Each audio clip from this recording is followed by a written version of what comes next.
Let's make some noise. Come on. Oh, yes, indeed. Thank you, Nick Foles. Let's make some noise, everybody. Welcome back. Welcome back to your final word of your Wednesday here on the It's a Wrap Sports Network. It's your boy, MattyB, on the call.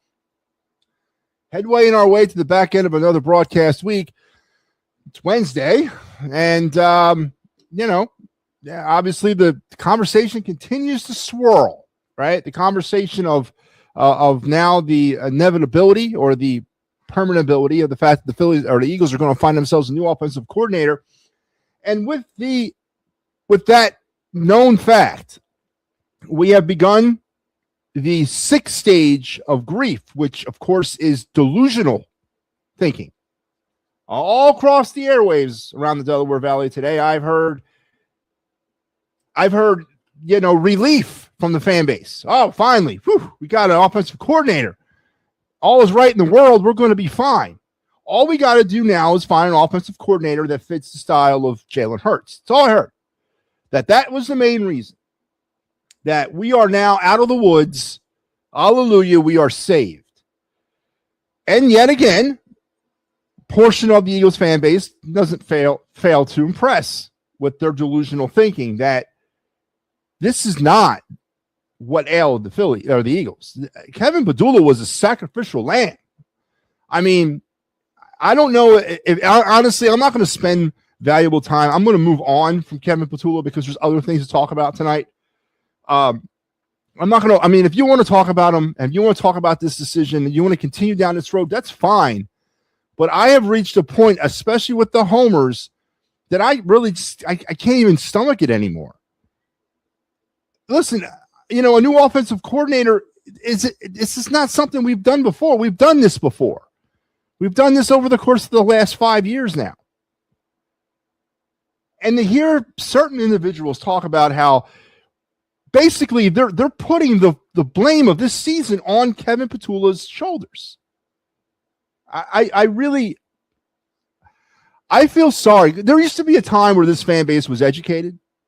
There was a time when this fan base cared more about the name on the front of the jersey than it did the back. Those days are allegedly over now with this blind allegiance to players, with this blind faith that if we can't have Nick Sirianni do it, then nobody can. Or if we can't have Jalen Hurts do it, then nobody can. I'm embarrassed. I'm embarrassed to call myself an Eagles fan, which I'm sure doesn't surprise many people. I'm embarrassed tonight. I do agree that, a change had to be made at offensive coordinator. 100% agree. But I also am in agreement that that's not the only problem with this football team. The problem rested in 2025 with your head coach, with your starting quarterback, and yes, with your GM. No one's putting any blame on Howie for what happened this year. Nothing. No shade is being thrown to Howie Roseman at all about what happened in 2025. No shade is being thrown about a 2025 draft class that gave you absolutely nothing in production.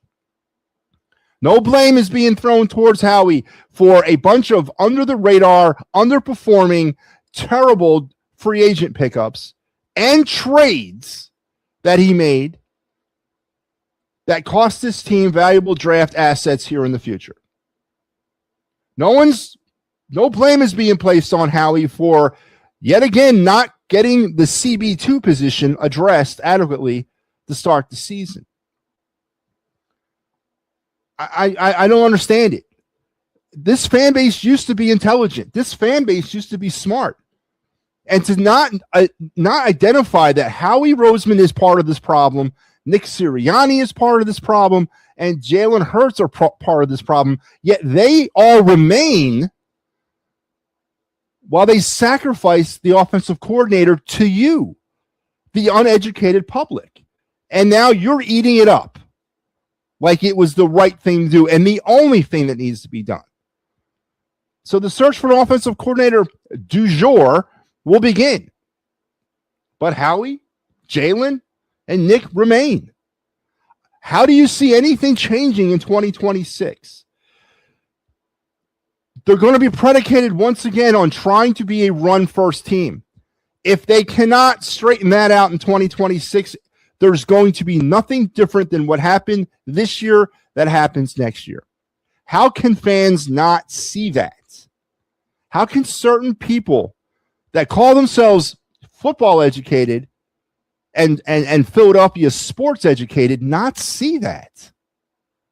I'm mystified. So Kevin Padula is definitely still in the conversation tonight, if you wanted to be. Joe, how are you? Also in the news, we are going to get to the hot stove. Goddamn, I looked at it today. I'm like 4 pages behind. So we're going to get caught up on what's happening in the MLB hot stove around the league of the deals that have been done, not the mystery deals that are allegedly going to be done. Of course, Bo Bichette is no closer to being in Philly today than he was, say, back in November. And I'm not really sure anymore what's going on. Honestly, I am not. And as I mentioned back in the beginning of all the Bo Bichette nonsense, is this a smokescreen by the Phillies? Is this a power play by the Phillies, their last power play that they had left to play in order to sort of tip JT Realmuto's hand? Was there really any seriousness about Bo Bichette? Or is there any seriousness about Bo Bichette?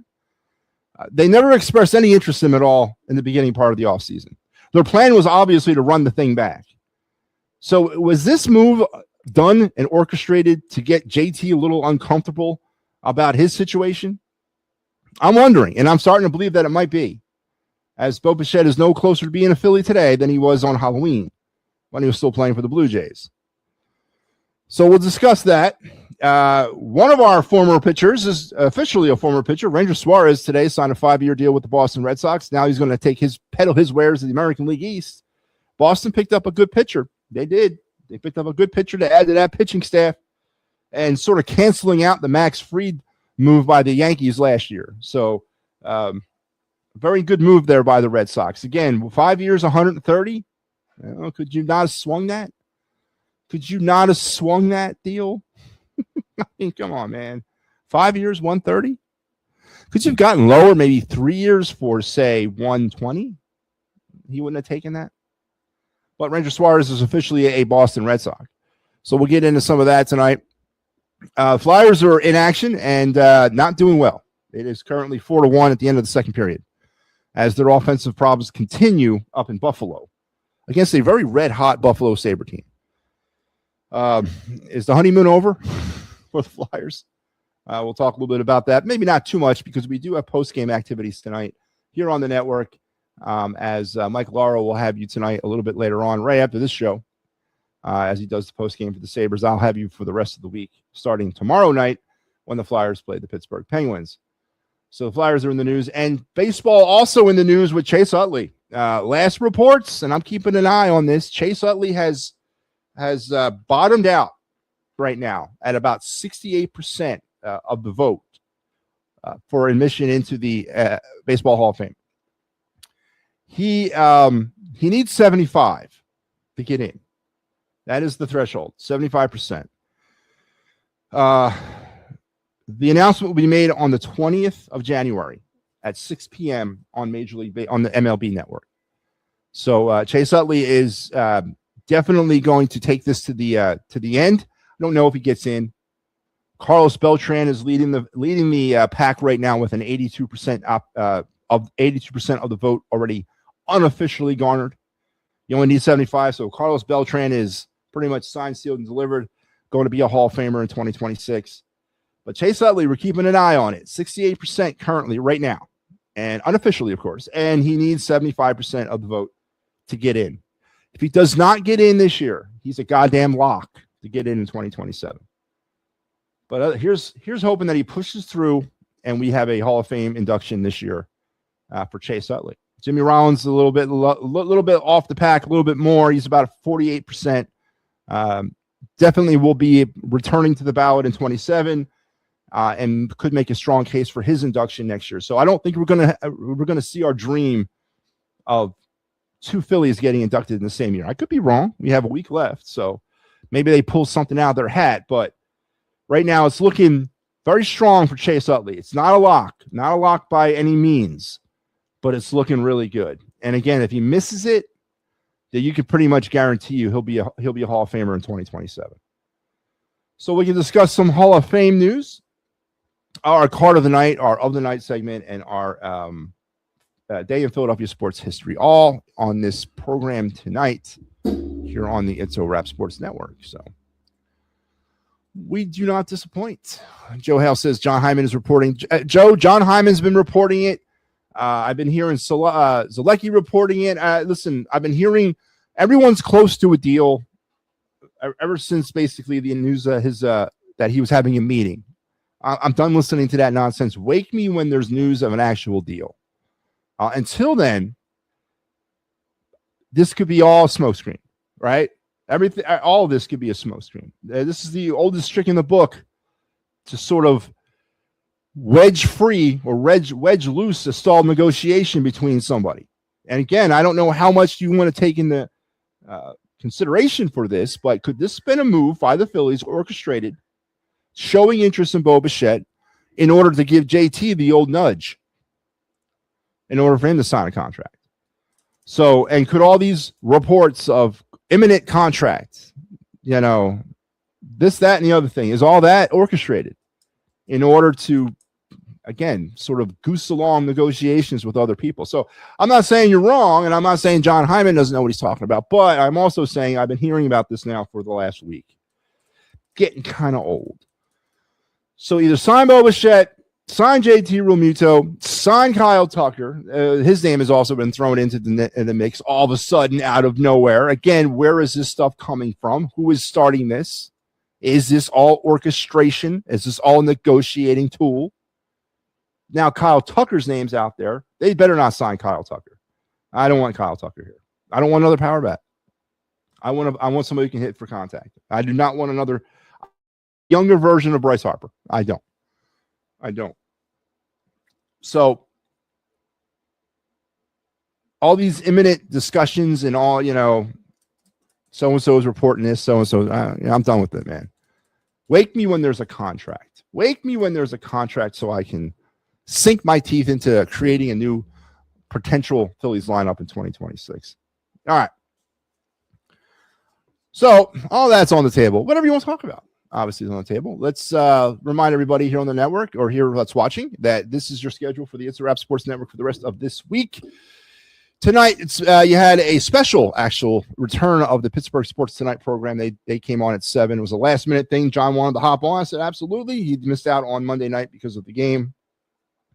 So I said, you know what? Yeah, go on.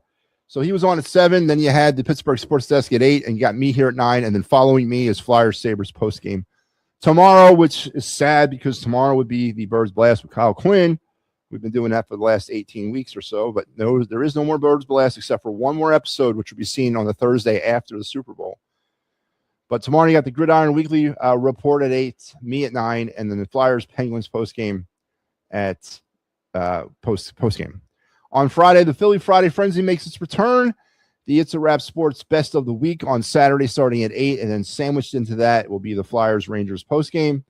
On Sunday, which was not too long ago, like 2 weeks ago, our busiest day has now been relegated down to 2 shows, the Philly AM Sports at 9, and then on the other end of the day, bookending the Philly AM show is me, the Final Word with MattyB. So there's your sad, depressing sports lineup for the rest of the week.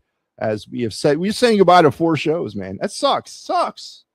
Saying goodbye to 4 shows. Saying goodbye to some pregame, postgame Steelers, postgame Eagles, and the Birds Blast. Till next football season. So, but it's a necessary step to get us to where we want to be, and that's in the spring. And that's with the Fightins Final, and that's back with Phillies baseball. So you got to cut the cure, as I always say, and we're definitely cutting right now. So there's your schedule on the It's a Wrap Sports Network for the final remainder part of your week. Let me see. Where am I at here? All right, let's take that off. Okay. Joe Hale says the Phillies got a signing or a pick for the Rangers signing. Yeah, unless he's major league ready today and he can catch, and he's a catcher. I don't really care. Honestly, don't care. Ranger, listen, I'm not weeping over the Ranger Suarez deal. We all anticipated it. There was absolutely no interest by the Phillies to re-sign Ranger, and I understand why, totally. But in a year where your pitching staff enters the season, I could be 100% on board not entertaining at all signing Ranger Suarez to a contract if we were returning our rotation intact, even without, even with relying on Painter potentially to be your number 5. I would be okay 100% if we were returning a healthy Zach Wheeler. If Zach Wheeler never went through that blood clot thing and we weren't going to have to worry about, let's face it, end of May is when he makes his return. At least 5, 6, 7 starts before he actually rounds back into form or starts rounding back into form. So that leaves you around the end of July into August. If the Phillies are in a position at that point to still strike for the playoffs, then fine. But it's going to be a bumpy ride. It's going to be a bumpy ride this summer. I'm here to tell you, I don't know if the Phillies will even smell first place this year. I think they're more destined to be a wild card contender, especially if they run this thing back. I really believe. And yeah, I know I'm a big fan of what the pitching staff, I actually don't mind the pitching staff. I think it's pretty good as is, even without Wheeler. I still think it can get its job done. Obviously, we're relying on Aaron Nola to come, to rebound. We're relying on Sanchez to continue what he started. We're relying on Jesus Luzardo not to go into his midseason hiccups that he had last year. We're relying on Taijuan Walker to just give us 4 to 5 innings every 5 days. And you're relying on Andrew Painter to be something instead of like a ERA over 10. I still think it's enough. I really, really, truly do. And I still think pitching wise, this team can be kept above water. Whether or not the offense kicks in, whether or not the offense is anything different than it was last year, and whether or not we have Bo Bichette, Kyle Tucker, JT Realmuto's back, whether, that's where all the eggs for me and what basket I'm placing this thing is the offense. It's always been about the offense to me. It's always been about this underperforming offense. And no, I'm not talking about the Eagles now. I'm talking about the Phillies. It's always been about the underperforming offense of the Phillies or the inconsistent offense. Man, why is it so correlated between the Phillies and the Eagles right now when it comes to offense? It's always been about that for me. If the Phillies can find a way to be a consistent offensive team, to find out how to situationally hit, and to understand that you don't got to put the ball out of the park every time in order to be successful. If they can do that and they can up their, runs per game average from 5 to maybe 5.5 to 6, I think we'll be fine with our pitching. I really do. They may get taxed out. That bullpen might be tired, and that might be one of the reasons why we've been plussing up on some relievers, is there might be a steady turnstile of relief pitchers coming in and out of here as they're trying to keep bodies fresh throughout the year. There might be a lot of innings being eaten by that bullpen, and that's obviously why they're plussing up a lot of those relief pitchers in free agency, because they can kind of see that, which is nothing wrong with that. I think we all can see that. But I still think there's enough pitching there, to get us into the summer, to get us into the pennant run or the playoff push. I think there's enough there. Now, what that's going to look like and where we're going to look like at that point, I have no clue. I don't know what it's going to look like. I don't know if Rob Thompson's still the manager. I don't know nothing. But I'm okay pitching wise. But would you like another starter? Of course. Would you like to not have to rely on Taijuan Walker, an unknown and Andrew Painter, and an unknown, let's face it, Aaron Nola? Yeah, maybe. Obviously, yeah. But even in this position, the Phillies are still better off than a lot of teams around Major League Baseball. So I still think their pitching is okay. And I know there's a lot of people screaming Michael Papernick out there for some pitching help. I get that. And I'm not saying I wouldn't accept it or want it. I just really feel that just like last year, just like in 24 and 23, it all comes down to your offense and what they are not capable of doing, especially in the postseason. So, so if we go into the spring, into the summer with this current rotation, yeah, so be it. But if we can upgrade our offense, absolutely. So we'll see how that all works out. But all that's on the table tonight. Let's get it going here on the program with your day in Philadelphia sports history. So let's strap on, strap up, strap in, keep your head, hands, and your feet inside the car at all times. And here we go on this day back in 1922.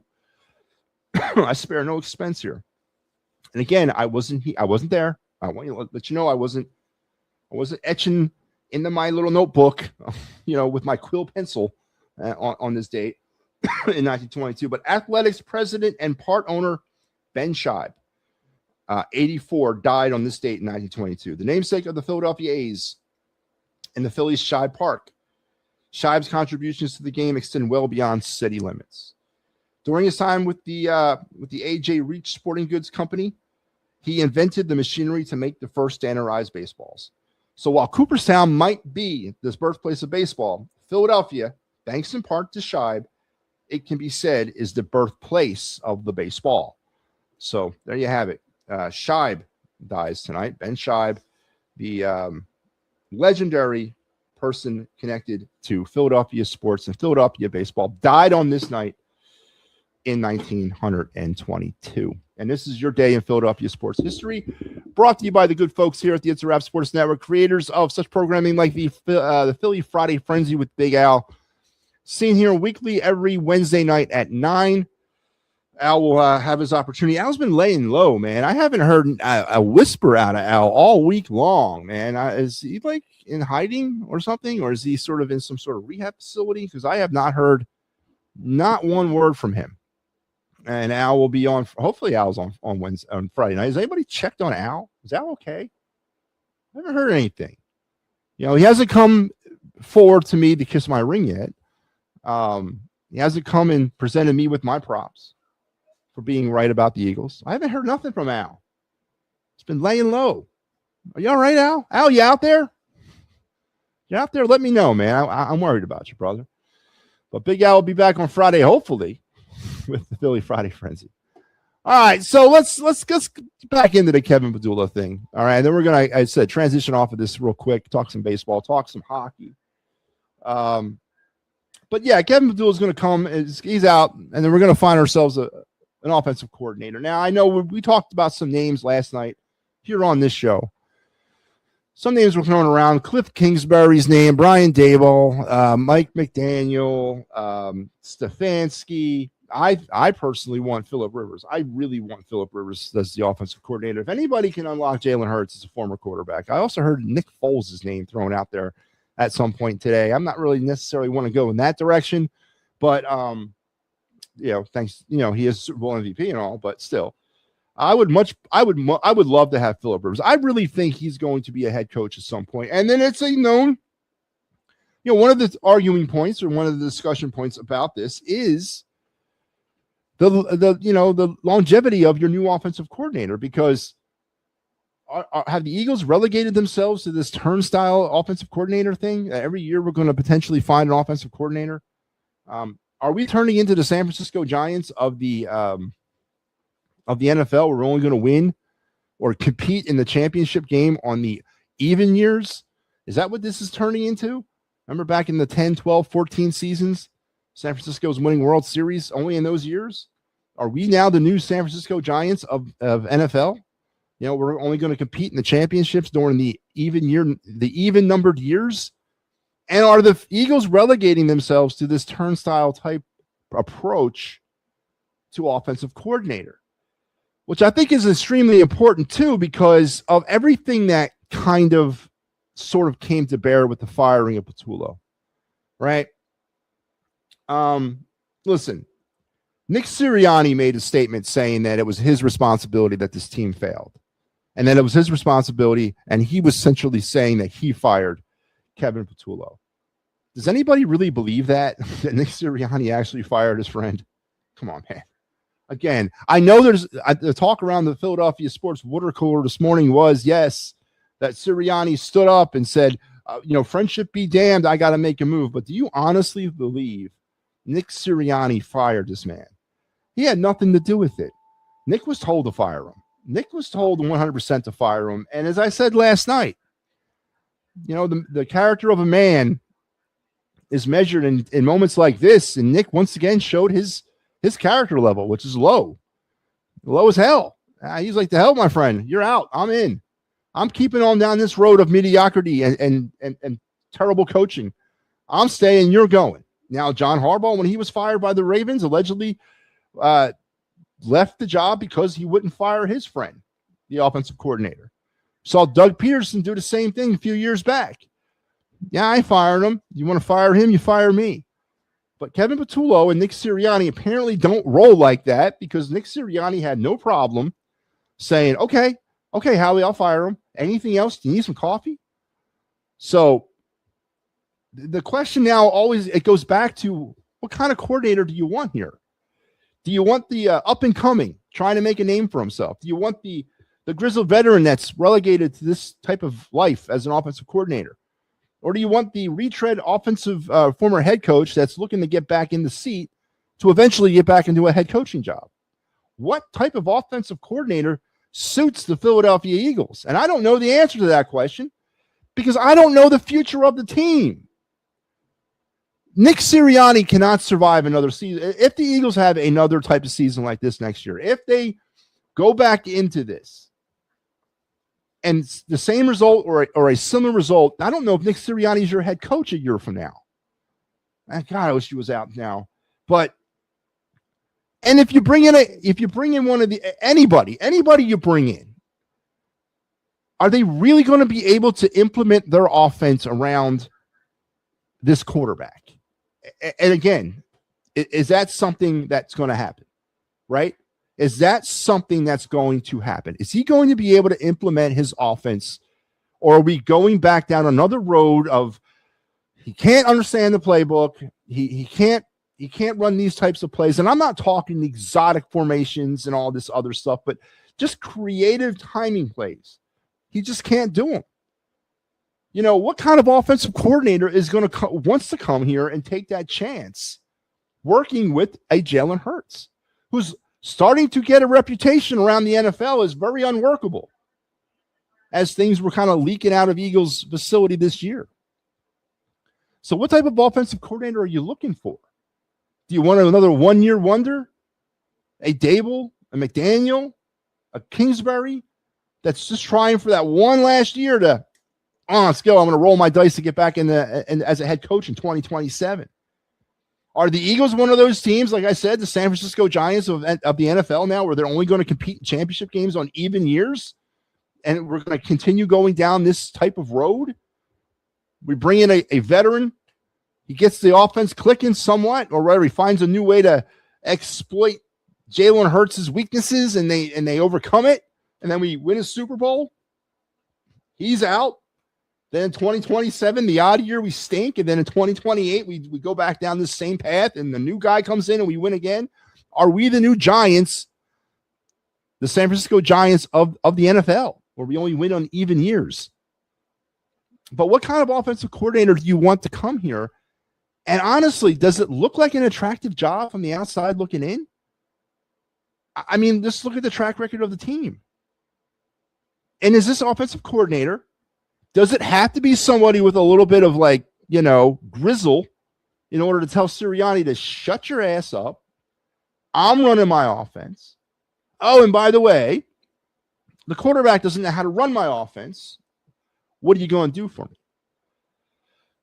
Everyone, again, the A, B, and C cut and dry. Oh, Kevin Patullo's fired. All is right in the world.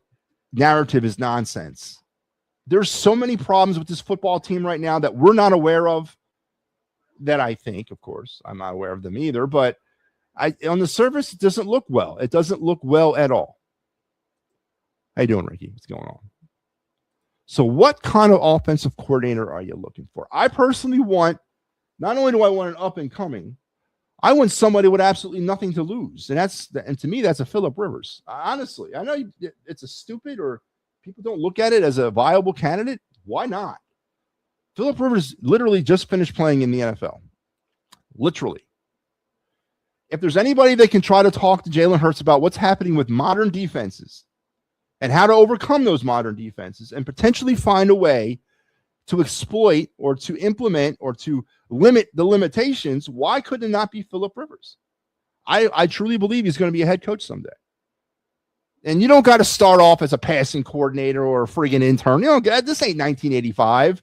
You don't got to start out that way. If you got an offensive mind or an offensive brain, get in there and do the job right off the bat. I don't know what the sort of lazy ass thinking is that. There's no pathway to this job.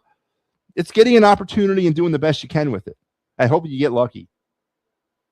So some of the other candidates are more viable. They got more of a reputation. But what's their longevity? And isn't that what you Eagle fans want? I personally, they could have kept Brian Johnson for all I cared and never even gotten anybody else. It doesn't change anything for me about this team. It doesn't change anything about the head coach or the quarterback. It's all window dressing anyway. So what kind of offensive coordinator are you guys looking for? Do you want to kind of keep running this thing week to week? Or, I'm sorry, year to year? Rangers gone, Stars. Yep, 5 years, 130 to the Boston Red Sox. Phillies don't pick good just like the Eagles. I don't think so. I think Phillies pick fine. Maybe like draft picks? Phillies are on the way up, man. I think things have changed for the Phillies, but and again, getting back to who fired Kevin Patullo. You know, does anybody really believe Nick Sirianni fired him? I'm gonna up the ante. I think it was Jalen Hurts that told him to get fired. I think Jalen went to Howie and said fire him. I honestly believe that. I believe that the starting quarterback usurped the head coach, went to the general manager and said, I want this guy out of here. And I think Howie did it. And what does that do to the relationship between Nick Sirianni and Jalen Hurts? And ultimately, what does that say about the character of Nick Sirianni? He's a spineless jellyfish, man. He's all about himself. It's all about keeping his close to his vest. Do you really want a guy like that as the coach of this football team? And do you want a quarterback that obviously doesn't respect his coach? Obviously, there's no respect between Jalen Hurts and Nick Sirianni. That's pretty evident too. And do you want a starting quarterback that goes above the coach to the GM, says to the GM, I want the damn offensive coordinator out of here and I want him out of here now. And then the GM's got to tell the head coach to fire him. Or the GM's going to tell the head coach, hey, he's fired, by the way. Is that the kind of coach quarterback relationship we want here? I'm not asking them to be best friends, but I don't think there's a respect between Jalen Hurts and Nick Sirianni. I don't think Hurts respects Sirianni. I think Hurts blames Sirianni for his limitations and his lack of development. 100% across the board, I think Jalen Hurts blames Nick Sirianni for not unleashing him or making him a pocket passer or turning him into whatever he thinks he is. I 100% I believe that that's the case, showing that Jalen Hurts is immature. 100% I agree or believe that Jalen Hurts blames Nick Sirianni for not only his failures, but for the team's. And I'm not saying he's wrong. Not saying that at all. I'm just saying, what kind of relationship is that between a head coach and a quarterback? And these are things that nobody's talking about. These are things that nobody wants to even acknowledge exist. We're going to stick our head in the sand about it as a fan base and say firing the offensive coordinator is all it took. It's all it's going to take. Get him out of here, and everything will be right in the world. We're not going to even look about the other stuff that's happening right below the surface that's poisoning this organization. And that's your head coach and your starting quarterback. Straight poison. So I don't know, man. And honestly, as we go through this process of looking for an offensive coordinator and trying to find a new offensive coordinator, who cares? Who cares? Are they really going to come in here and do anything different? If we look back in the Rolodex of offensive coordinators, so we got Steichen in 21 and 22. Now, Steichen, for whatever reason, and I believe it had everything to do with Jalen's newness to the NFL at that stage of his career, exploited what Jalen did bring to the table, which was a mobile quarterback who was very athletic. And it worked awesomely for the Eagles. 2023, the NFL had a little bit more tape on Jalen. Took them a little longer, though, but they did adjust, and they began to defeat that, which led, of course, to the collapse of 2023. Last year, on the skin of being 2-2 at the bye week, and Kellen Moore, and almost having Sirianni get fired, they decided to go to a run-heavy offense, and Jalen Hurts went along for the ride with everybody else, including Nick Sirianni, to a Super Bowl. And now here we are in 2025, new offensive coordinator, same concepts, same scheme. Let's try to run Saquon Barkley. Didn't work. All of a sudden now you got to rely on your quarterback who's not up to the task. You limp down the stretch. You go 4-0 to start, 7-6 to finish. You get eliminated in the first round of the playoffs. Yes, another collapse. And what do we do to fix all that? How are we looking inwardly to fix all that? We're looking inwardly to fix all that by firing yet another offensive coordinator, because apparently that's the way to do it. And people in this town are eating it up. People in this town are eating this up. And there is definitely a war. There's two sides to this war. There's the pro-Jalen and pro-Sirianni and the anti-Jalen, anti-Sirianni. There's definitely those things that has definitely happened. And it's happened long before tonight. I like to look at it more of pro-team versus anti-athlete. And what I mean by that, the same group of fans that tell you that the name on the front of the jersey is more important than the name on the back are the same buffoons that are rallying to keep Jalen Hurts and Nick Sirianni here, because for some odd reason they believe they're the greatest thing since sliced bread. Those are the same people that say we keep the team first, the athletes second, but yet they're the ones staunchly defending your buffoon head coach and your mid-starting quarterback. Those of us that want to keep the team first see a little bit of a different picture. The quarterback is what he is.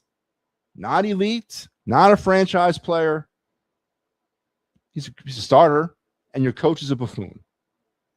You needed a franchise quarterback on Sunday. You needed an elite quarterback on Sunday. And what you got was Jalen Hurts. And obviously that wasn't good enough. So what do we do to fix it? We fire the offensive coordinator. Sacrificial lamb sent to the people to calm us down. And you are eating it all up. It's absolutely amazing. And I really weep for the future of this franchise. And I weep for the future of the fan base, honestly. Yeah, I'm going to open them up, man. I'll open them up. The Eagles are assuring elite offensive coordinator candidates they will have no interference with the offense they will run, and they will have complete autonomy to run the offense. That's fine. You believe that, Star Wars? Now, here's the thing. And okay, say that's what they're doing. And okay, let's believe that. Once again, we're not looking at the other factor here. The other factor is Jalen Hurts. What did Kellen Moore say? Jalen's having a problem with my offense in the summer of 2024. He's having a problem picking it up. Right? 2-2, they go all run. Okay? They went back to almost a Kellen Moore. They ran the same offense in 25 than they ran in 24. It was run heavy. Less RPOs, less movement, less motion, but it was the same base type stuff. Factor being, Saquon wasn't the same way. All right, now we're going to bring in an offensive mind. You're going to bring in an experienced coordinator, if that's what they're going to do. And they're going to give him complete autonomy to run the damn offense. So if you got an offensive coordinator running the offense completely, and you got a defensive coordinator, Vic Fangio, runs complete defense, what the hell does Nick Sirianni do? What is his job? What is Nick Sirianni getting paid millions of dollars to do? Scream at fans? Another reason to get rid of his ass. Fraud. But okay, so we do that. Is there a certainty that Jalen Hurts will be able to pick up an offensive-minded offensive coordinator's offense? Or are we back in the same boat? Again, why is it so hard for you people, and I don't mean you people personally, but you people as a collective, to see that the problem lies with your head coach and your quarterback? And until you make a change there, for the better or for the worse, nothing's going to change. Now, I personally am pretty pissed off that they let an opportunity to get the dynasty rolling slip away. And yes, Howie Roseman is to blame. Went over that earlier. So I'm pretty personally upset about that. Why am I like the only one? right? Why do I seem like I'm the only one who cares about that? I hear a lot of, well, you can't win every year, or it was the offensive coordinator's fault. It was him. He did it. Now we fired him, and everything is going to be right in the world. Until you fire Nick Sirianni and get rid of Jalen Hurts, nothing will change for this football team. That's just the way it is. Now, they might go on to have success other places, probably will, and that's great. But they're not having it here. They're not having the kind of success that we should expect. And that's a dynasty.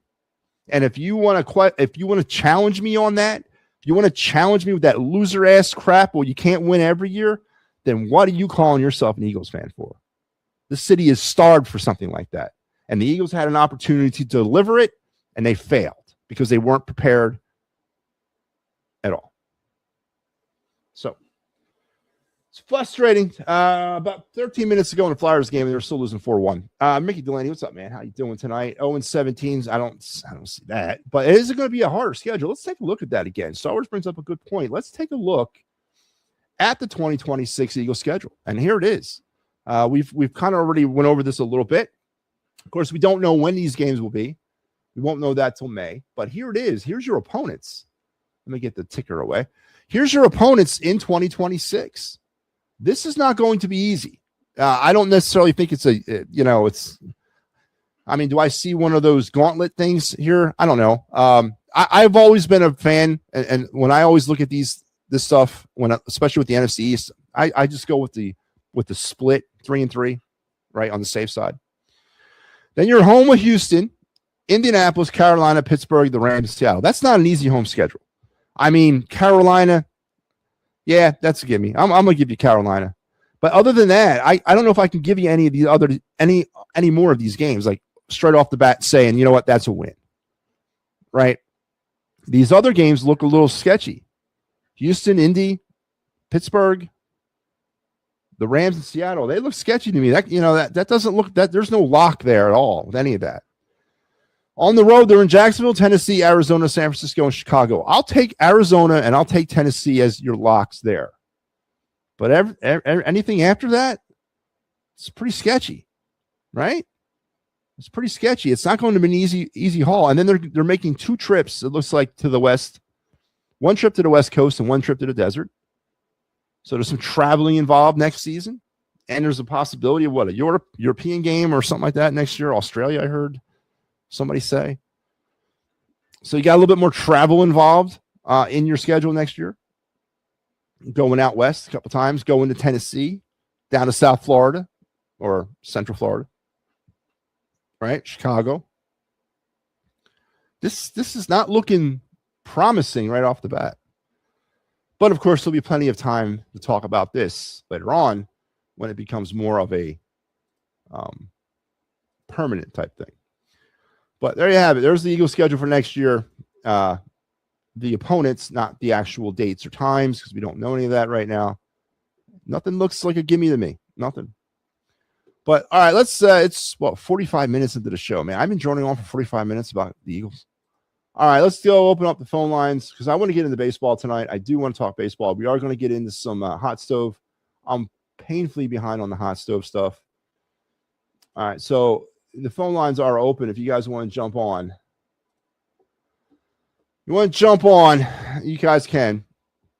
Just click that link and it'll put you here in the studio. But while we wait for anyone to pop on, let's transition to some baseball. Let's get into the hot stove around Major League Baseball. I'm about 3 pages behind, so bear with me as I rapid fire through this.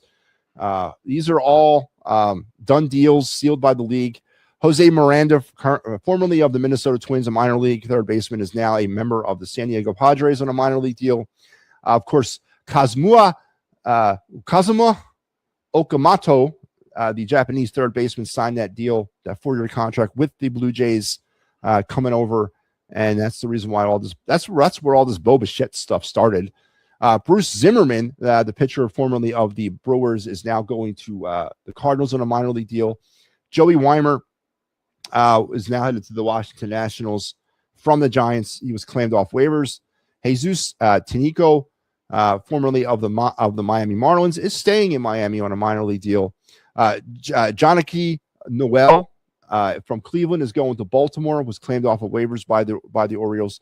Tyler Mahle is going from Texas to San Francisco on a 1-year deal. Noah Davis, the right-hand pitcher from Minnesota, going to Pittsburgh on a minor league contract. Kirby Yates going from the Dodgers to the Angels, staying in LA on a 1-year contract.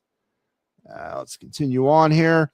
Renee Pinto, the catcher from Toronto, was signed by the Phillies on a minor league deal. That's one I missed. Renee Pinto is a minor league guy. Don't get excited. Don't get excited. Dom Nunez is staying in Cleveland on a minor league deal.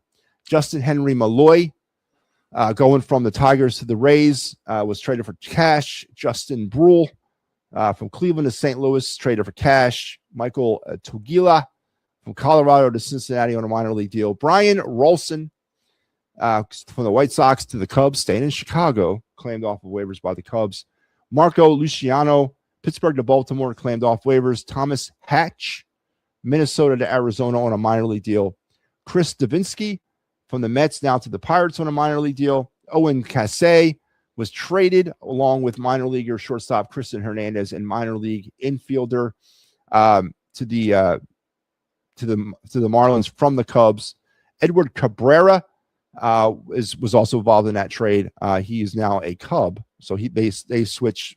That was a pretty big deal for the Marlins to pick up Cabrera there. Lucan Baker going from the Dodgers to the Diamondbacks on a minor league deal. Ken Waldenchuk going from the A's to the Braves off waivers. Drew Romo, interesting, claimed off waivers by the White Sox from the Mets. Ryan O'Hearn is headed to Pittsburgh on a 2-year deal from San Diego. And the Bill Chrismat headed to Texas on a minor league contract. Last page coming up. Told you, man, I was way behind on all this. George Soriano going from Baltimore to Atlanta off waivers. Paxton Schultz from Toronto to Washington off waivers. Caleb Ort, Houston to the Yankees off waivers. Zach Kent, St. Louis to Texas off waivers. Ryan Fitzgerald from Minnesota to the Dodgers off waivers. Jake McCarthy going from Arizona to Colorado was traded for minor league infielder Josh Gross. Tyler Kinley, Atlanta to Atlanta on a 1-year deal. Ryan Weathers is going from Miami to the Yankees, was traded for minor league outfielder Brendan Jones, outfielder Dylan Lewis. Ryan Stanek is headed to St. Louis from the Mets on a 1-year deal. Of course, the Phillies picked up Chase Shugart from the Pittsburgh Pirates for minor league infielder Francisco Loreto. Carter Kaboom is going from Cleveland from the Angels in a minor league deal with an invitation to spring training. Andy Ibanez headed to the Dodgers on a 1-year contract from Detroit. Nolan Ariando, another big move. The Cardinals sent him to Arizona for cash in minor league pitcher Jack Martin. Rafael Languta going from the Phillies, actually, to the Toronto Blue Jays on a minor league deal. Vidal Brujan going to Minnesota off waivers. And Alex Bregman, of course, another big move, one of the big pieces of headed to Chicago from Boston on a 5-year contract. And that gets us spun up currently on the hot stove. Just for those keeping track at home or keeping score at home, the Phillies, all the moves that they've made, losses and gains. Let's recap them real quick. Of course, Griff McGarry gone on the Rule 5. Zach McCambley was brought here from Miami in the Rule 5. Yonel Cruitt was brought from Philly on a minor league contract from Tampa.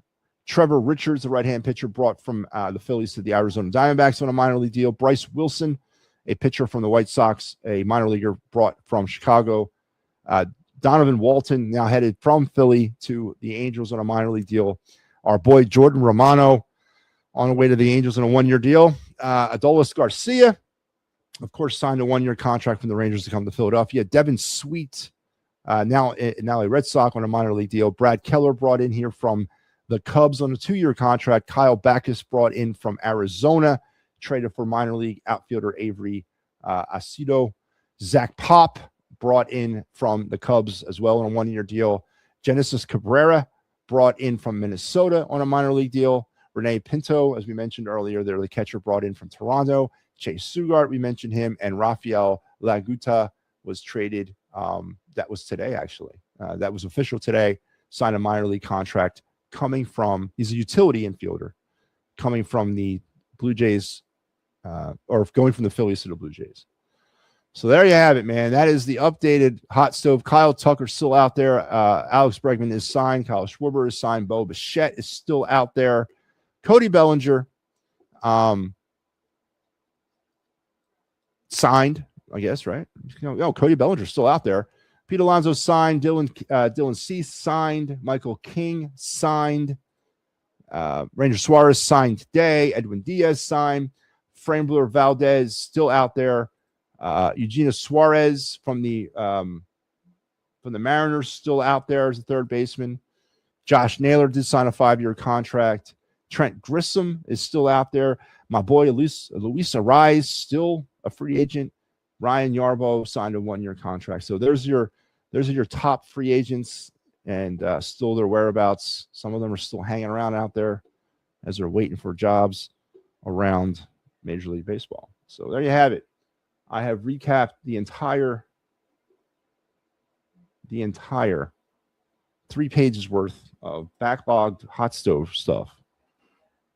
And nothing in regards to Bo Bichette here with the Philadelphia Phillies. So we wait with bated breath, and let's take this by order.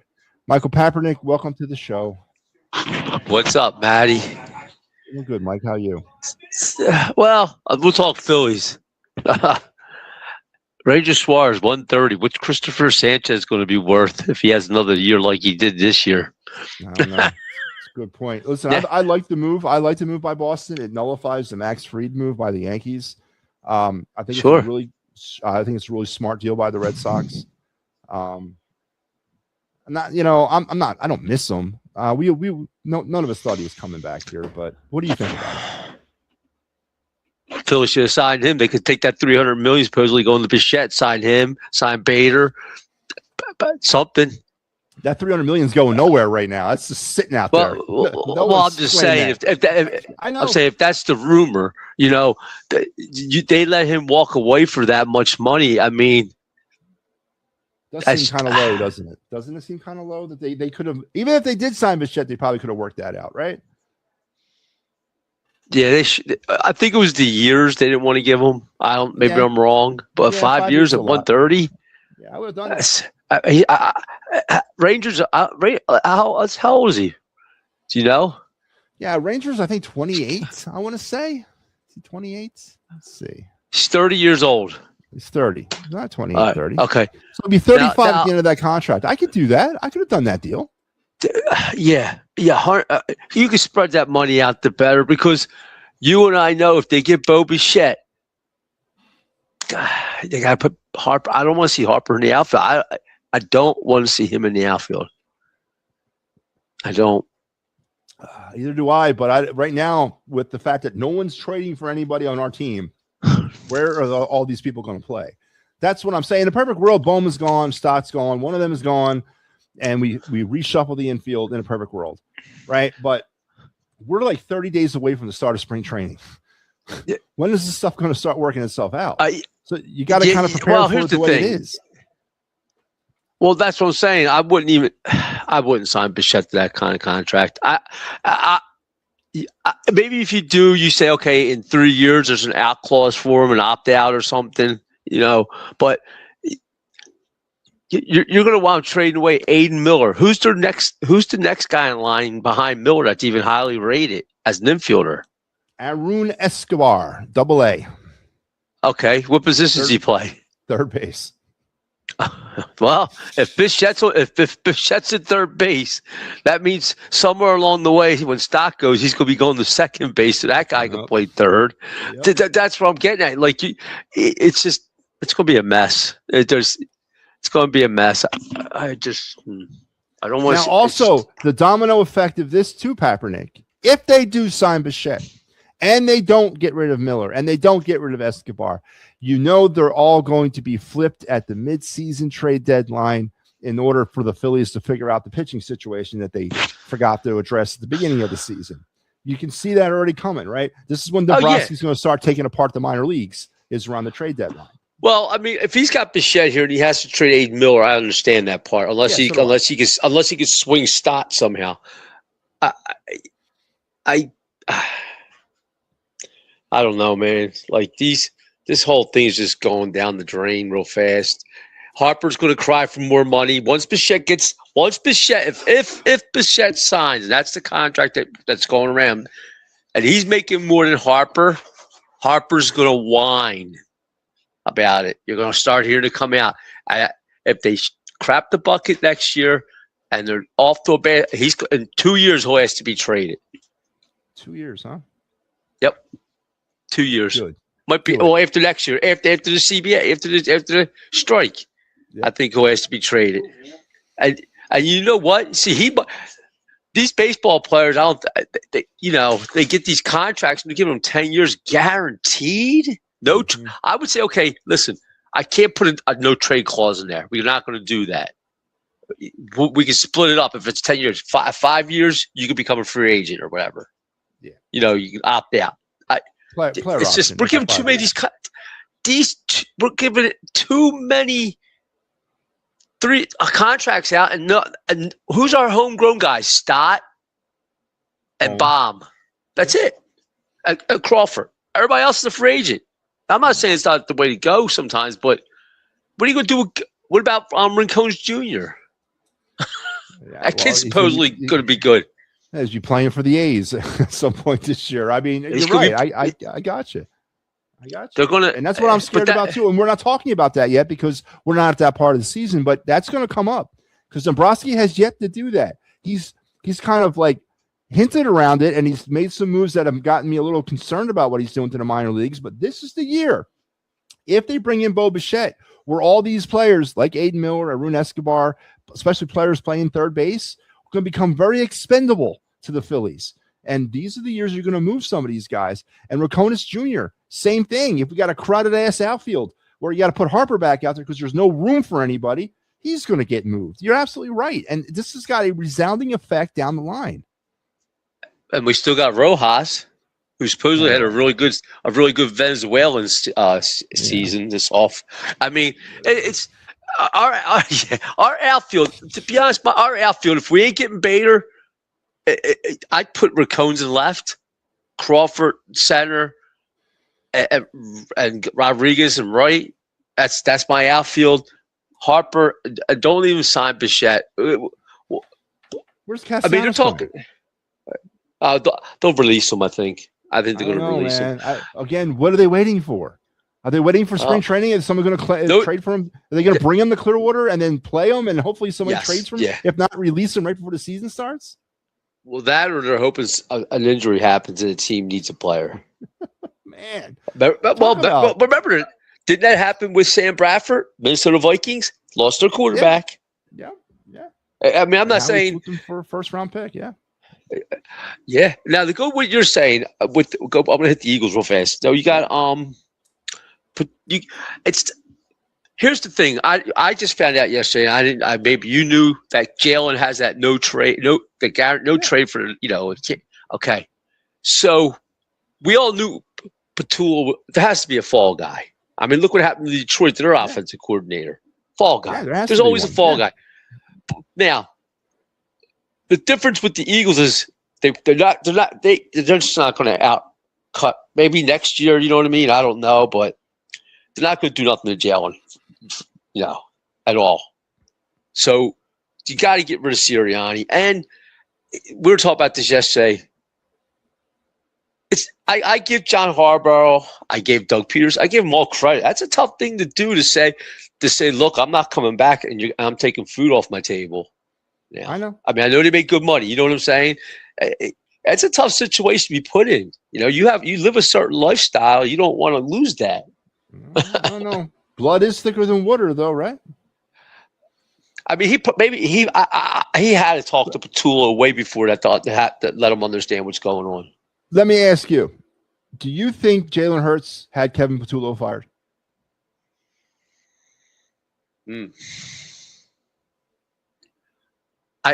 I'll say there's a 30% chance.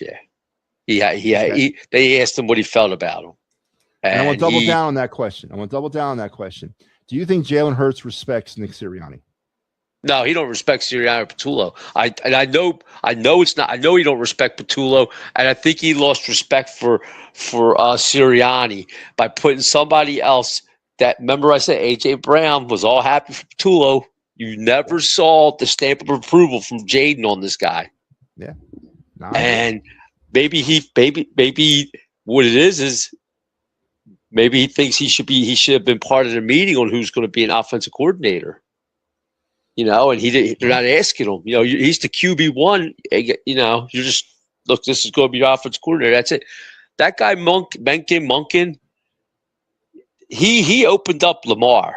He figured out the Lamar, cube and everything. He's the one who had the offense running. Won him an MVP when he was out there. I think he won the second MVP when he was the. I like him to come here because them other guys are one and done if they have a good year. Maybe not Dable, but I think Stefanski would. I think Clint Kingsbury would be. And McDaniels is a hot name too. So I'd rather go Monken, and then he's going to be here for at least a couple of years. So you're on the side of, I want an offensive coordinator that doesn't have aspirations of being a head coach. I want an offensive coordinator that's maybe happy about hooking onto an organization that might be competitive every year and potentially get me a ring. That's the kind of offensive coordinator you want. Right now, they need that stability. And we see remember, Shane Steichen wasn't a one-year wonder. He was here for what, 2? He was here with Sirianni from the beginning. So 21, 22. That's the continuity. You see where I'm going? And I don't think Jalen I think Jalen works good like that. I think he needs that. And I think Steichen put his foot in his ass. I think Kellen Moore probably put his foot in his ass too. And, they need that guy. I mean, Patullo, for all Jalen's faults, Patullo, like you were saying, I've been saying, they were running the same offense from last year, maybe with Patullo's little twist to it or whatever. And everybody, there's film every year on these things. Like, people are going to catch up to it. You're not going to get a new wrinkle in there just trying to throw out, the same old thing with it. Instead of calling it B play, it's a J play. That's all. That's all they're doing. And they figured out Saquon Barkley, and that completely put the entire offense in a spin. Yeah, you're right. They did figure it out, but a lot of the plays they ran last year for Saquon, they didn't run a lot of those sweeps and the jets. A lot. They kept going up the middle. And I didn't understand. The old line was getting like a 4-yard push. I mean, Saquon wasn't getting touched till he got to the linebackers most of the time. Yeah. I mean, but it's going to be a long off season. Howie's got to look. This all falls on Howie for me this year. Now, right now, the Eagles. Do you know what draft picks they have? They have a first one, a second, 2 thirds, 2 fourths, and 2 fifths. Yep. And they're picking 23rd overall in the first round. Yep. So Howie has some. I remember he's got the trade guy. He's got that AJ Brown, and I read a rumor. You can make a hypothetical trade to over to New England, 2nd round pick this year, 3rd round pick this year, and a 3rd round pick next year for AJ Brown. That was a hypothetical. If they did that, they'd have 3 3rd rounders this year, 2 2nd rounders. Howie could wheel and deal then if he wanted to. Yeah, I mean, maybe that's the way they come out of this. Maybe they try to back up assets, because there's another thing no one's talking about. Well, not many people are talking about, is they got absolutely nothing from the class of 2025 in the draft this year. Nothing. No production from those guys. You had, Jihad Campbell in the beginning of the season. As soon as they made adjustments against him, he disappeared. And that was it. Nobody else from that class, Makuba got hurt, but nobody else from that class stepped up and was accounted for at all. Do you sign the Kobe Dean? Did the Eagles sign him? Nakobe Dean when Nakobe Dean is healthy, he's a future All-Pro. Absolutely, a future All-Pro when he's healthy. The problem is he doesn't stay healthy. And if I could get a guarantee that he wouldn't get hurt for the next 5 years, yes. But also when I look at the other linebackers, when I look at the I mean, I don't know if we're considering Jihad Campbell a linebacker. I don't know if we're considering Zach Bond, obviously, as a linebacker. Are we considering Jalix Hunt, Jeremiah Trotter? Who are we considering linebacker? Like who are the linebackers in this equation? Jihad. Well, Jihad's our linebacker. That's what he got drafted. He's a hybrid edge kind of guy, right? Yeah. Yeah. So if I'm looking at Jeremiah Trotter Jr., I'm looking at Jalix Hunt, but I know he's an edge type of hybrid guy too. Yeah, I am going to sign him because I don't like the depth. I don't think Jeremiah Trotter's going to be anything in this league. I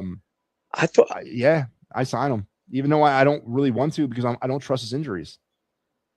That's a tough one because they're gonna if they're paying Jalen Carter, they got to figure out how they're going to pay Blankenship. You can't see people. Everybody's like, "Oh, get rid of Blankenship." All right, we're down to one safety. Yeah, who got hurt? Who's not even ready to play yet? Makuba, and then we also don't have CB2. We still don't have a second cornerback. That's going. I think it's coming in the draft. I think that's going. I think what's going to come in the draft in the first round is either if they get rid of Brown, it'll be either some a CB2 or it's going to be a offensive lineman in the first round. And they got to get enough for nothing. I don't know if it's a special guy there. Yeah, but they got to get some edge rushers. They don't. Okay, so say you move Brown, aren't you going to go wide receiver in the first round? That's what I mean. If they do, I think they go wide receiver first round. If they move Brown, has a terrible record with drafting wide receivers. He's gotten one right. In about 10 years. So. Yeah. So I mean. That's why I don't know if they draft the wide receiver in the first round unless one drops that they like, all the way down. I think they'll look at unless Howie sees something and he has that third and fourth and he can swing maybe a trade to move up. In the draft he can move up and go get what he wants, but. Look, like you said, they need right now. They need another safety. They need a DB2. They need edge rushers and offensive line. Do not bring Brandon Graham back. I don't want to see Brandon Graham back next year. Is Lane Johnson coming back? Is Lane Johnson retired? I mean, no, Lane's going to come back. Lane says he's going to finish off his contract. I think next year's the end of his contract. Actually, 27 is his contract. 27. I think that's what he said he wanted to play till. I don't know. I mean, I'm not denying. I know he said that, but I don't know if he's going to. I mean, they have on these mock drafts. They got on drafting the offensive tackles. Lane's replacement, but wasn't he out for like 2 months? Like the last 2 months of the season with that Liz Frank? About that much, yeah. Yeah, that was huge for this team. That was huge. But that's what's good. This draft's. I think if they talk to Lane's like, look, I can play till 27. I think you don't have to draft in the first round then his replacement, because what's going to happen to his replacement if Lane's back, he's going to be your right guard.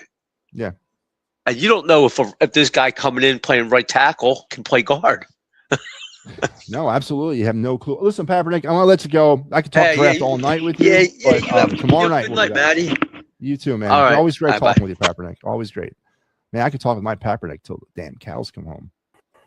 Speaking of cows coming home, 5'2", Mike Laro, what's up, man? Oh, Jesus God, man. Vladar, now lower body injury, as they're saying.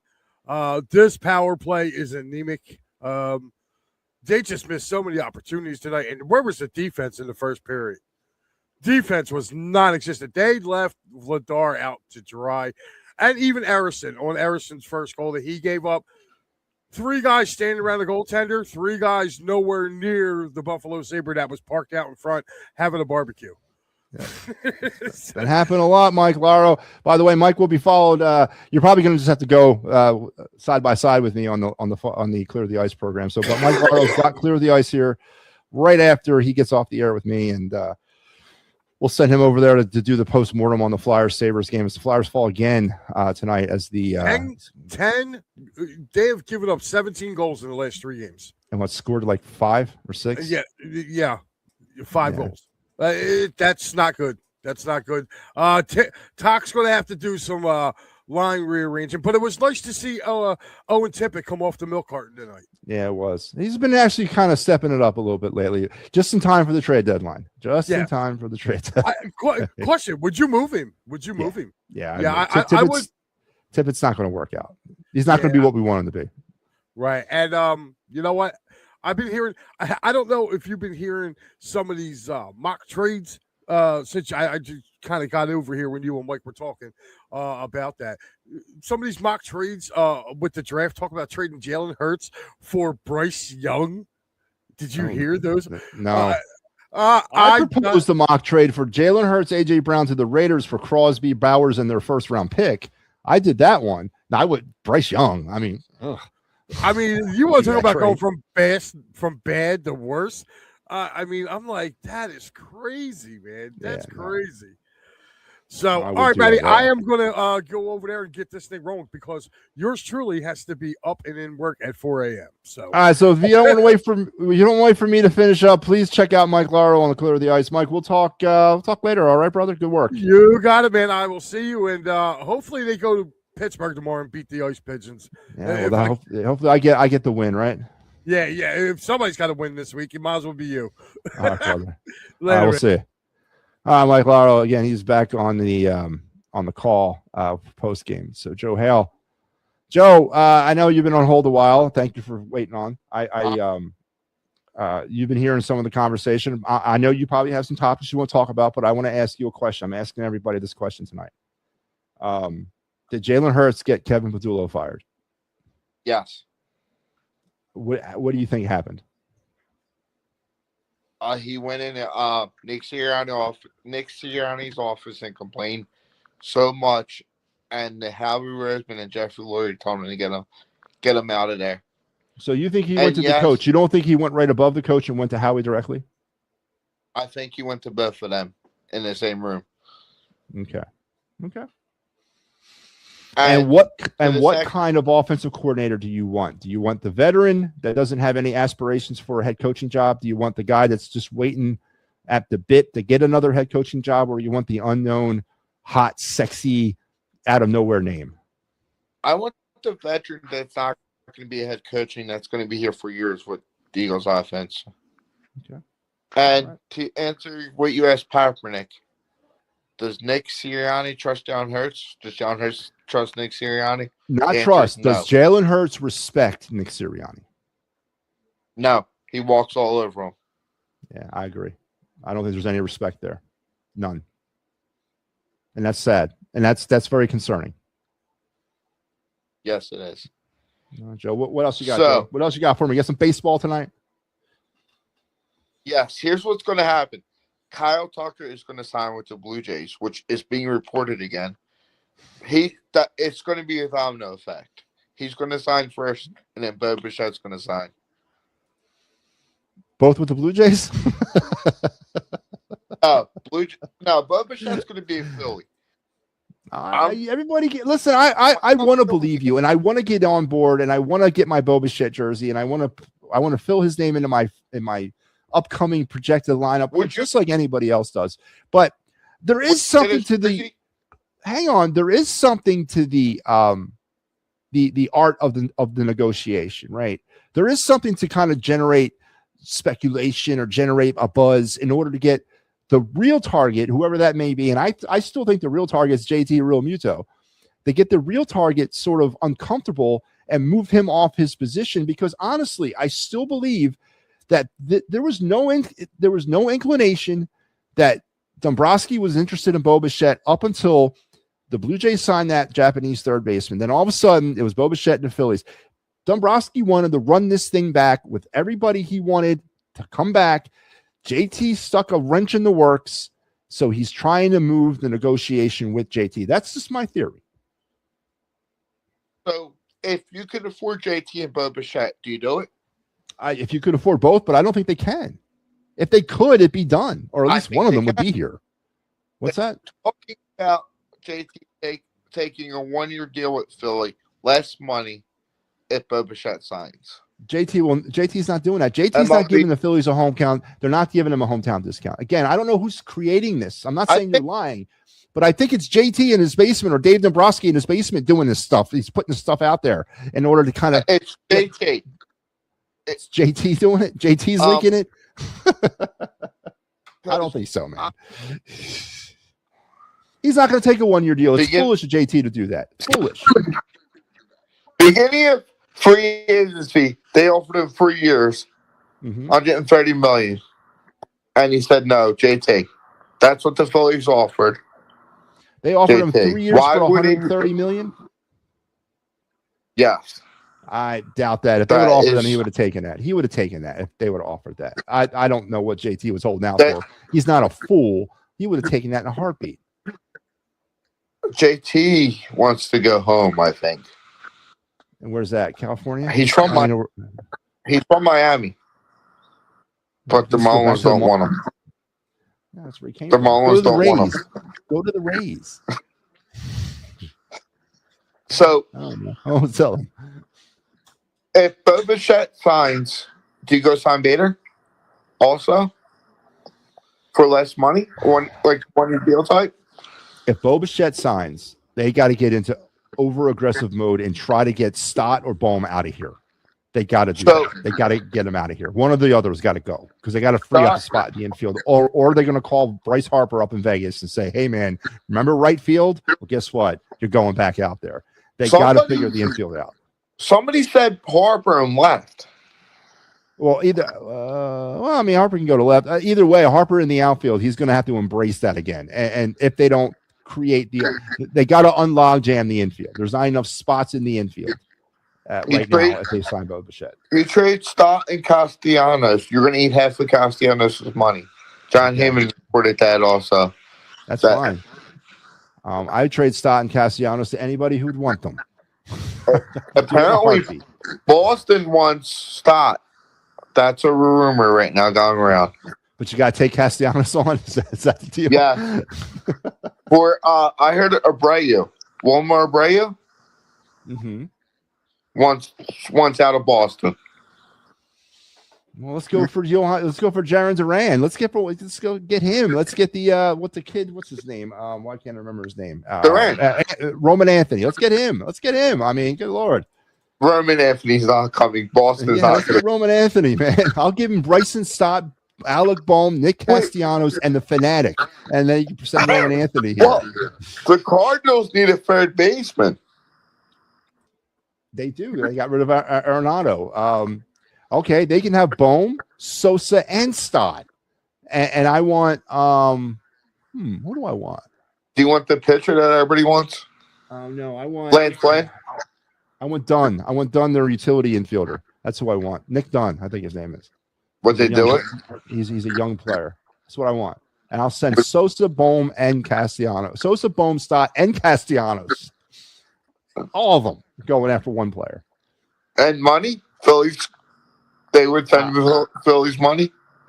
Yeah, sure. Give me $100 million. So, Alex Ryan. We got to, once Bo Bichette signs or doesn't sign, then we can kind of speculate because then the things are going to have things. Okay, we still haven't addressed the catcher position yet. All right. Again, right now it's Stubbs and Marchand. That can't be what it's going to be. I think there's a deal done already. When Bichette signs, Minnesota's Jeffrey. Okay, so you're reporting a deal is done between the Phillies and Twins? If Bo Bichette signs, that's what's going to happen. Now, maybe that's what's taking so long. Maybe the Phillies are working a side deal, and they don't want to report the signing of Bo Bichette until they work out a side deal to kind of free up the other player. That's something could be in the works. You're right. Because I don't know if you follow John Heyman on X. Well, Jack Fritz is reporting something's going to happen by Sunday. Well, let's do it. I want something, man. I'm getting tired of waiting. It's getting closer to the baseball season. I still don't have a baseball team, so I got to get something done. How many people there? What is your thoughts about that pitcher from Pittsburgh? Paul Skeens?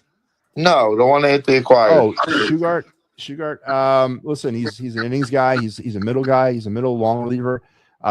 and obviously with the rotation the way it is right now with Sanchez, Luzardo, Nola, Walker, and Painter, which is your projected starting rotation, there might be a moment that there's going to be a need for a bullpen at the beginning part of the season. And I think they're plussing up their bullpen. Now, not all these guys will start the season with the Phillies. Most of them will probably start in the minors, but there's probably going to be a revolving door between relief pitchers between Philadelphia and Allentown for about the first 3 months of the season. So as many relief pitchers as we can get, I think would serve us better heading into the season. I'm okay. I'm absolutely. And then I heard a Flyers rumor. Alex Lyon. They're talking. Would you be okay with that? Yeah, I would be okay with that. Alex Lyon for a 3rd round pick. I give up a 3rd round pick for him. He was on a contract for 2 more years. I give up a 3rd round pick. He was here before. He was good. Came up from the Flyer system. Yeah. Because they're gonna call who is it? Kozlov now with the injury.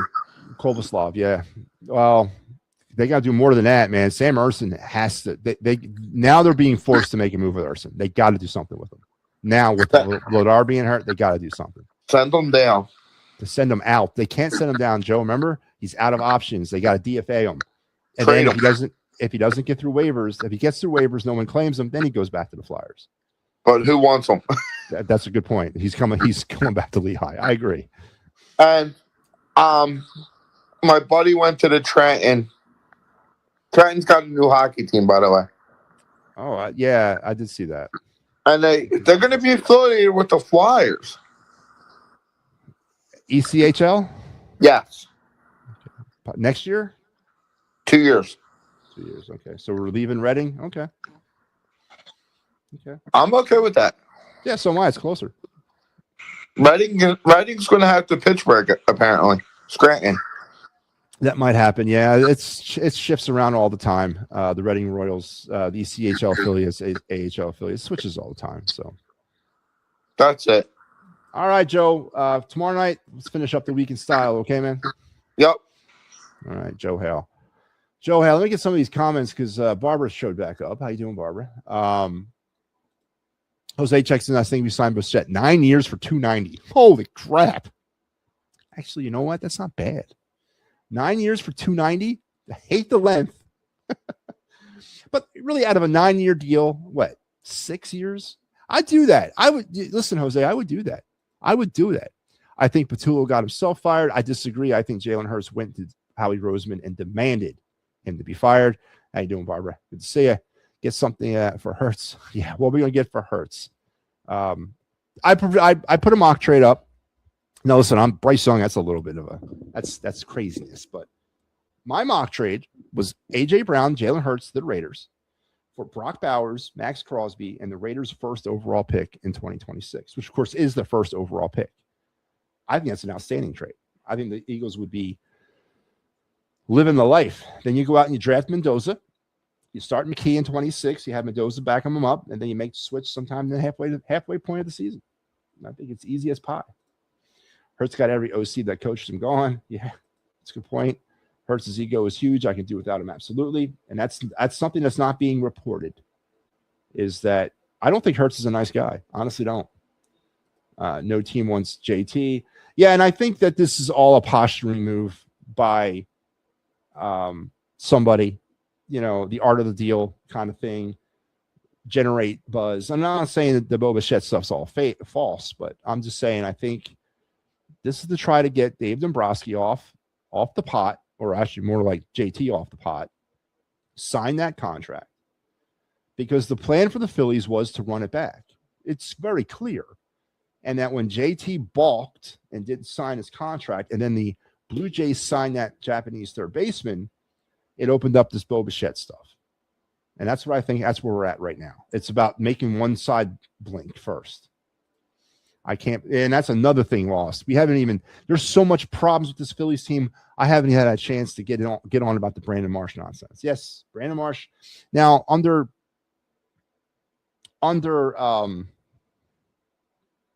what, Marsh is going to start in left field? Yeah, you're right. It's totally ridiculous. Trade Nola for Abreu. Yeah, I thought he was talking about Paul Skeens. I was like, well, is there a report that Paul Skeens is getting traded here? And the Flyers keep this. Yeah, it's definitely something's not right. Something's not right. The honeymoon might be over for the Flyers. Ricky Deal, I see you sitting down there. I want to go into the of the night segment real quick, Ricky, and I'll get to your call right after that. So hang in there with me. Let's do some of the night because I got a dual threat tonight. We're going double barrel of the night. Let's do it.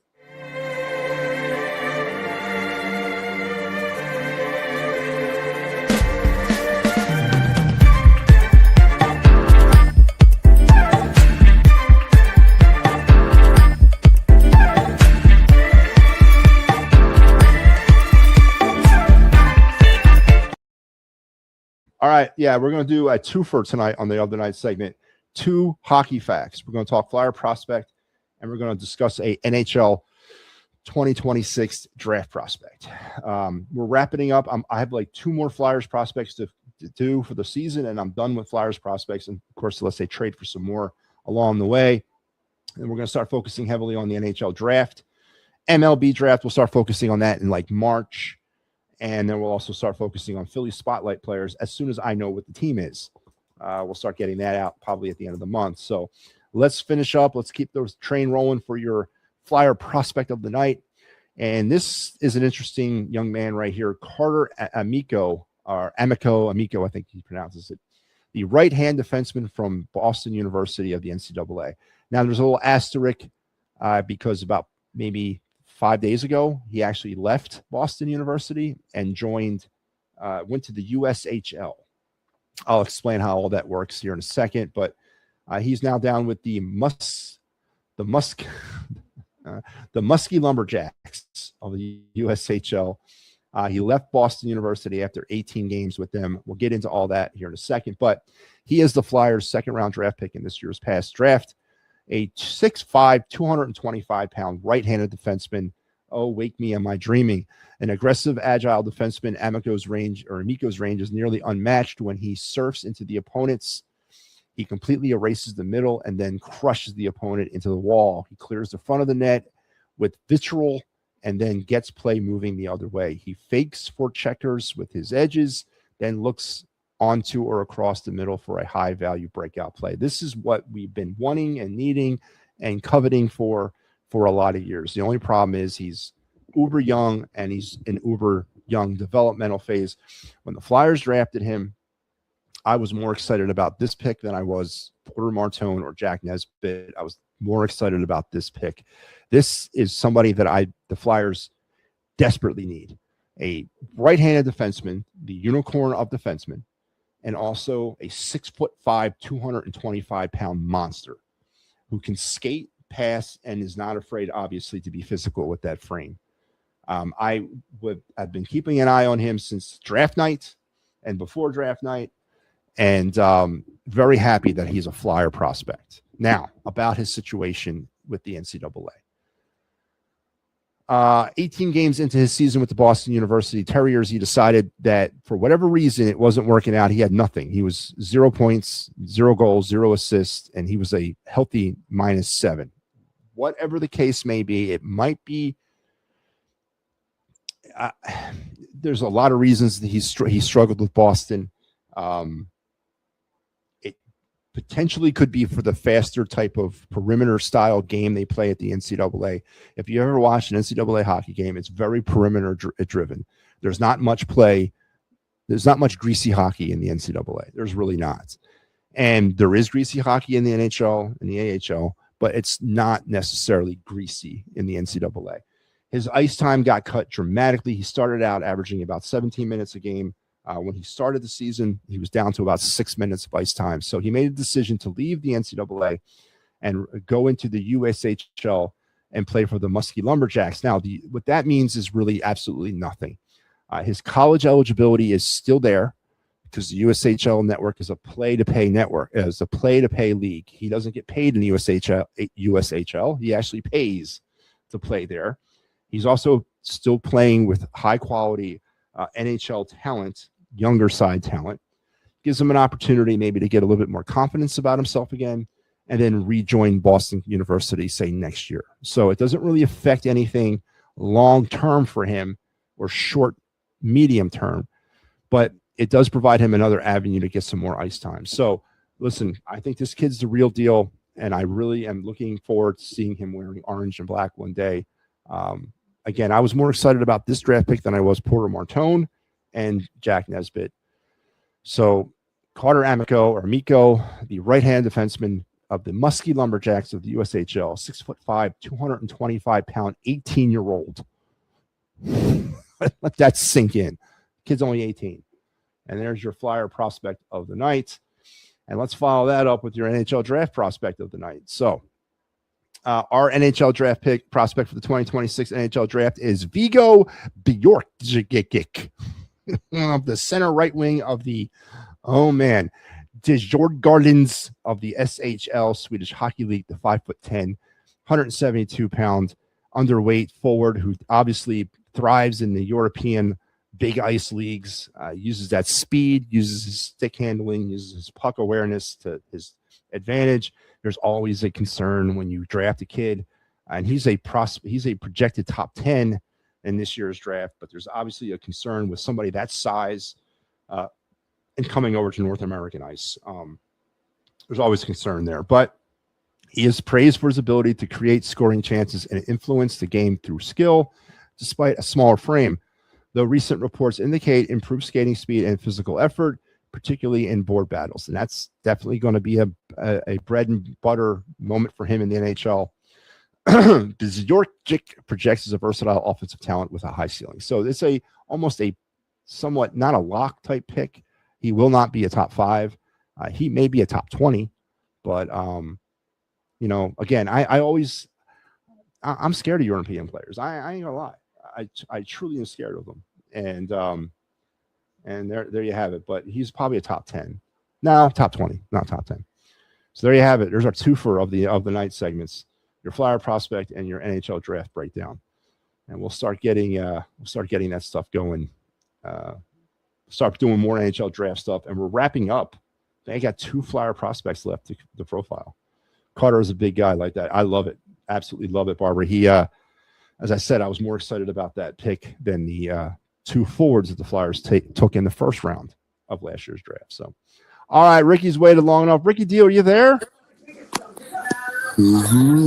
I'm sorry to keep you holding, Ricky. What's on your mind tonight? And go Flyers. Ricky, what do you mean, let's go Flyers? What's going on, man? They lost again, Ricky. Are you concerned? Mm-hmm. Is it time to get rid of Urson? Mm-hmm. Is it time to trade for some more offense? Our offense has disappeared, Ricky. We need some more scoring, don't you think? Mm-hmm. Ricky, do you still think the Flyers make the playoffs? Mm-hmm. I hope so. I hope you're right, Ricky. All right, Ricky, listen, man. You want to give me some Eagles stuff here? Let me ask you the question, Ricky. I'm going to ask you 2 questions about the Eagles. I've asked everybody tonight. First question is this. Does Jalen Hurts respect Nick Sirianni? Mm-hmm. You think he does? Okay. Second question.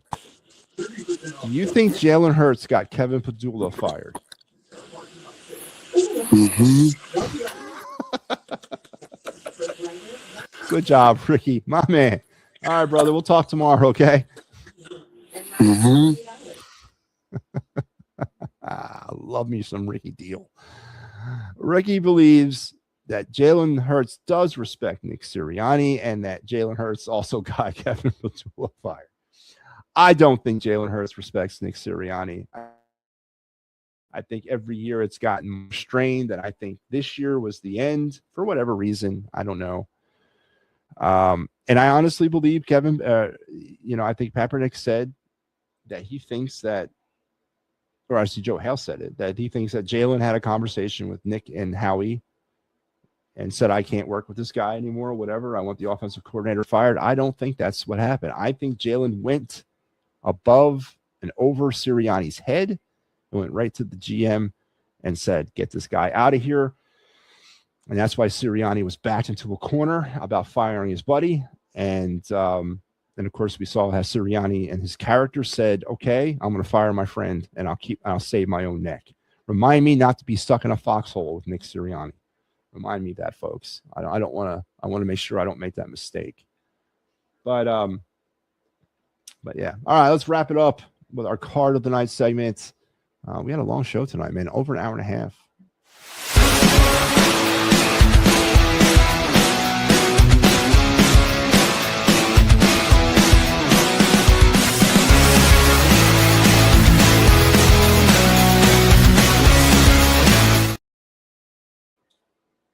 All right, yeah, it's our card of the night segment. Last night we talked about the 2025 Topps update. Luke Keeschel card from the Minnesota Twins, the rainbow foil insert throwback card from 1990, the 35th anniversary card. Well, we're going to stay on the 35th anniversary cards. Again, that was the motif in 2025 for Topps whenever they wanted to sort of mix the old with the new, put some new players on that old card. They use the 90 card as that base. Next year is the 91 cards that are going to be used in that retro way. By the way, Topps 2026 Series 1 hits shelves February 12th. Mark that date on your calendar. But we're going to stick with the 2025 sort of retro 1990. This is not a rainbow foil. This is just a base card out of the Series 1. I think it's out of Series 1. 2025 or maybe Series 2. And but it's from a young hot player, Mr. James Wood, his rookie card, again in the 2025, or I should say in the 1990 retro card layout with the 35th anniversary little seal there, the rookie card shield, and James Wood, of course, put on the card. This is a base card. This is not a rainbow foil. It's an insert, but it's not a parallel, and it's obviously not a refractor. So, but it's a straight base card, card number T90-39.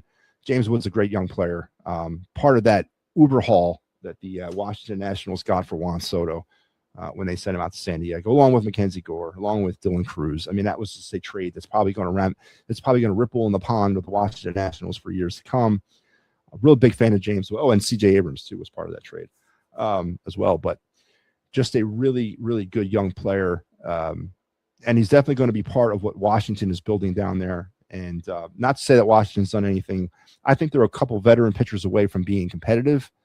I'm not even going to say how far they are from being a playoff contender, but James Wood is definitely part of that franchise's future. And it's a smart looking card. And it's actually pretty valuable as a PSA 10 right now. This card's going for about $40. As a raw card, it's about $5. But as a PSA 10, it's about $40 again. I said it last night. I love the 90s style. This year, of course, is the 80th anniversary of Topps, the Topps company.